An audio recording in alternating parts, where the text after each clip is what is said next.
love it. So in terms of my terminal then, because I mentioned that I do most of my work in the terminal, so having a proper terminal emulator and having a proper setup for the terminal is of course extremely important.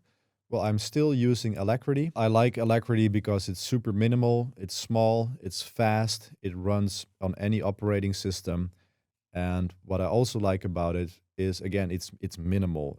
And I'm not sure if it's supported now, but in the beginning when I was exploring emulators, I saw these GitHub issues where they would talk about why are tabs not supported in Alacrity. They would say, well, Tmux already does that, so why would we build that into our terminal emulator? And I absolutely love this. Like, it's Unix philosophy.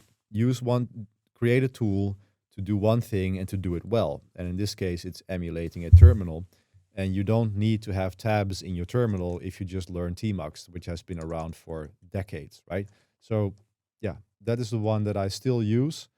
Very happy with it. And yeah, not considering any switch there.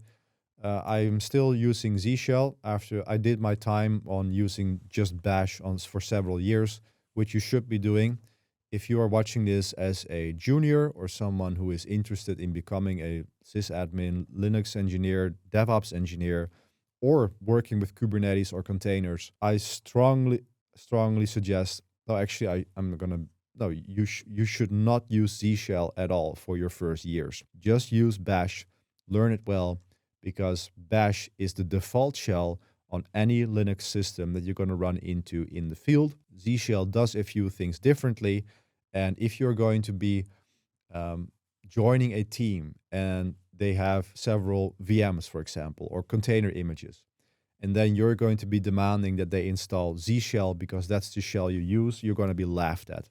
So use Bash, learn it well, learn the default shell that has been running on Linux systems for decades, because if you do like podman run Ubuntu, IT Ubuntu, if I just spin up a quick Ubuntu container here, if I then do echo shell, then it is bin bash. It's not Z shell, which it's not even installed in here. So meaning that any container you're going to be working in or any Linux environment you're going to be working in has bash and not Z shell. And that is why you should actually use this for a few years, learn it well, and then you can move to Z Shell. For me, I moved to Z Shell mainly because the completion is nicer and better. So if I, for example, want to run sway message and tab, then this shows me the help as I'm tabbing, which is much nicer than what you would get in Bash.